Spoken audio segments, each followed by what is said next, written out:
This happened in the fall of 1993 when I was 20 years old.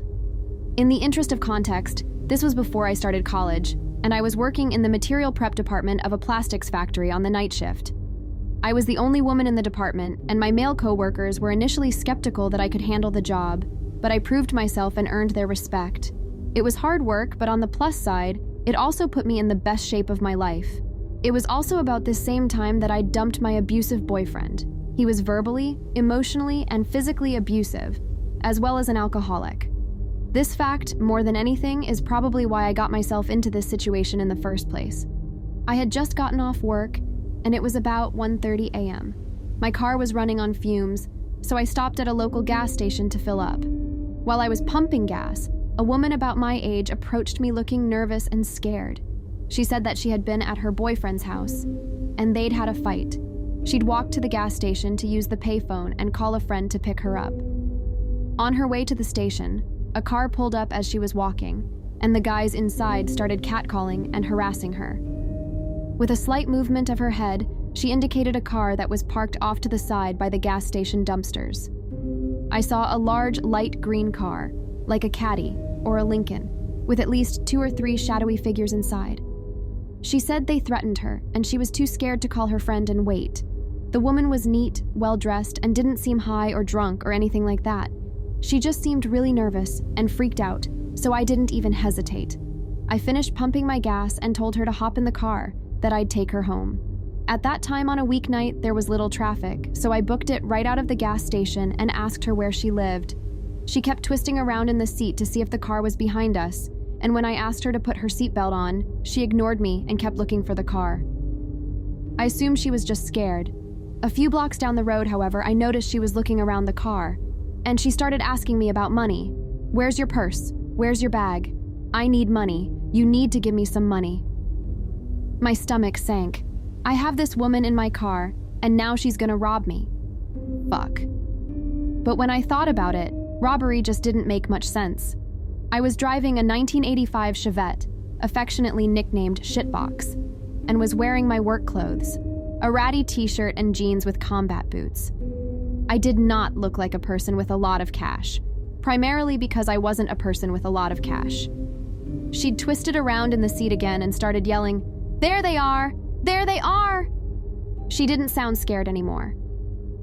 I checked the rear view, and sure enough, the light green car was right behind me. She started cackling and bouncing up and down in the seat. "My boys are gonna fuck you up, bitch! They're gonna fuck you up!" She's laughing like crazy, opening the glove box, looking in the back for a bag or purse, telling me all the messed up shit these guys are planning to do to me. Now, if I had been smart, I would have just driven to the police station. Actually, if I had been very smart, I would have called the cops from the gas station and waited with her until they arrived. That would have been the intelligent thing to do. Unfortunately, none of this crossed my mind until later.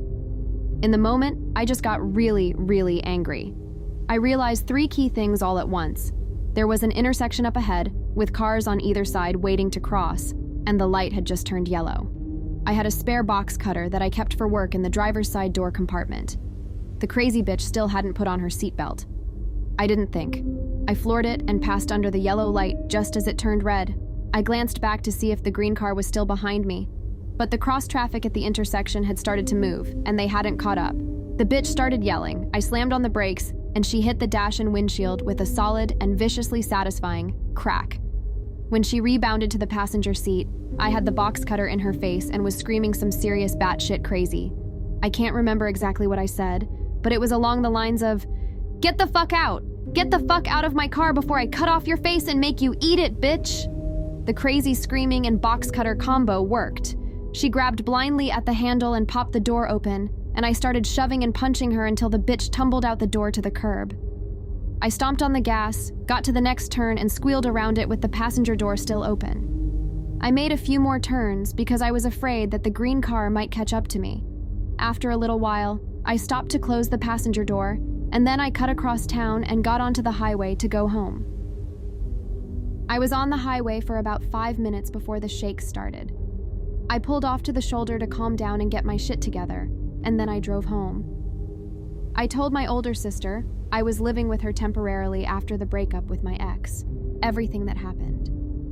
She wrapped me in a tight bear hug while simultaneously yelling about how stupid I was for not going to the police.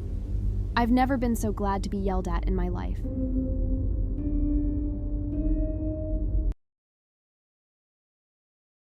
This happened around 2004 when I was 20 and living in a small 2-level apartment on the main floor of a building. Out front, there were 3 stairs, then a deck, followed by 3 more stairs to the front door and another narrow deck that ran the length of the front of my apartment.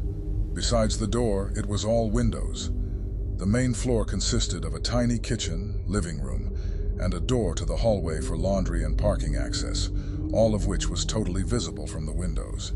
It was fall in Western Canada during daylight savings, pitch black early, and surprisingly warm for the season. I had all my windows open and hadn't closed the blinds to get a breeze in. I was talking on the phone with my sister, and my back was to the windows. When I turned around, I thought I saw something weird at the window. It was really bright inside, so I turned off the main light and saw a man pressed against the window, staring at me. I screamed and told my sister, "A man is on my deck, looking at me." He seemed to take off into the darkness. I turned off all the lights inside, put the outside ones on, and I was babbling to my sister like, "Holy shit, a peeping Tom. So scary, I can't believe it." Then he just walked back up the deck. I screamed again, "He's back! I have to call 911. Hung up, and did so, while his face was still pressed against the window, which was still open. The windows were floor to ceiling with screened crank-opened bottom sections that I had opened to the max and could for sure accommodate a determined person crawling in. He could hear me and the 911 call, but didn't move. I had crouched down in the dark room with the main light off, so he couldn't see me. However, I had the lights on beside the door to the hallway and on the stairs to the bedroom. I didn't want to move and let him know where I was. I should have run into the hall and banged on a neighbor's door, but I was in shock, and I thought, after all, the cops are coming from a station 10 blocks away. They'll get here soon, right? The 911 operator said, "We can't find your address." I'm directly behind the rec center, a corner unit, an unmistakable area landmark, and the only apartment building there. The man at the window started banging on the glass. I was whispering but assumed he heard me give panicked directions repeatedly, and we both couldn't hear sirens. It felt like this would go on forever when he finally just ran off. Couldn't see far, and there were plenty of places to crouch and hide, so I was not at all sure. I peeked out to see a police car, so I told the operator, "They're here," and then the car started to drive away. The operator told me to go outside and flag them down. I don't know why I actually did it, because I was scared shitless. But when I did, they rolled down their window and said, "Ma'am, do you need help?" I thought, "Oh, you're looking for me." I called 911. "We are just driving by, but what's the problem?" They never found the man who terrified me and made me feel so unsafe that I moved. But it was truly the cops not being able to find the only apartments behind a notable building that completely shook me. The frightening end note is when I moved out, they tried to charge me because the downstairs screens are shredded from your cats. The screens were pristine the day the creeper showed up, and that was the last time I opened the downstairs windows or blinds or used the front door. The property manager laughed, mocked me, and called BS when I said someone cut them, until I showed her the police report. She lived there too, so suddenly, it wasn't so funny.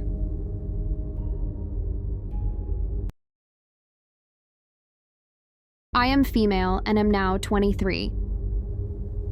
This happened around the time when I was 15 years old. I've had a couple of encounters that have been very creepy, but this encounter had me shaken to my core.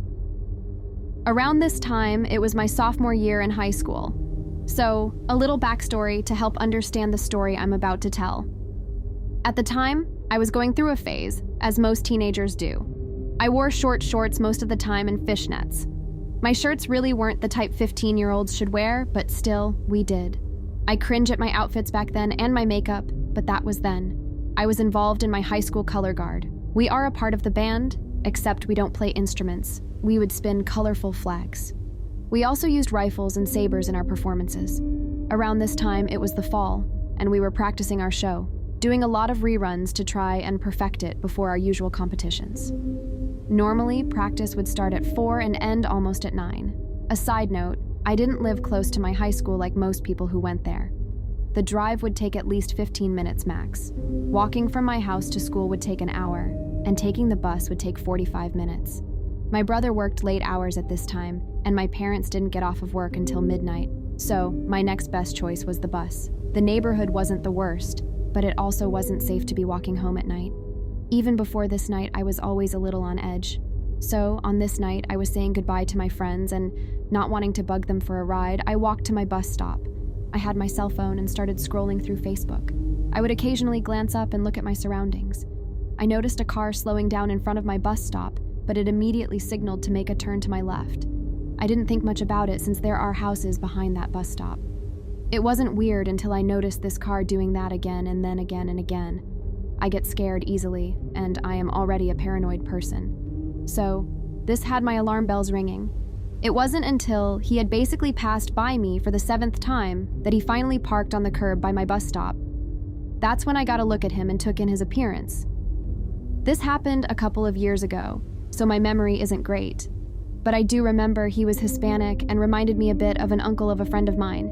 He spoke his first words to me that sent me panicking. To translate what he said to me in Spanish, it was basically him saying, "Hey, come over here. Do you need a ride? Hop in. I'll take you." He kept saying that for a good 5 minutes, and then suddenly drove off. I then let out a breath I didn't know I was holding in. I was trying to calm myself down and tell myself it was over. But I knew it wasn't, and I was right. His car showed back up, and the thing about my bus stop is that there is a house behind it. Except before the house, there is a good amount of space with just dirt. Cars can actually go in this space, and I've seen it before. I get scared easily, and I am already a paranoid person. So this had my alarm bells ringing. It wasn't until he had basically passed by me for the 7th time that he finally parked on the curb by my bus stop. That's when I got a look at him and took in his appearance. This happened a couple of years ago, so my memory isn't great. But I do remember he was Hispanic and reminded me a bit of an uncle of a friend of mine. He spoke his first words to me that sent me panicking. To translate what he said to me in Spanish, it was basically him saying, "Hey, come over here. Do you need a ride? Hop in. I'll take you."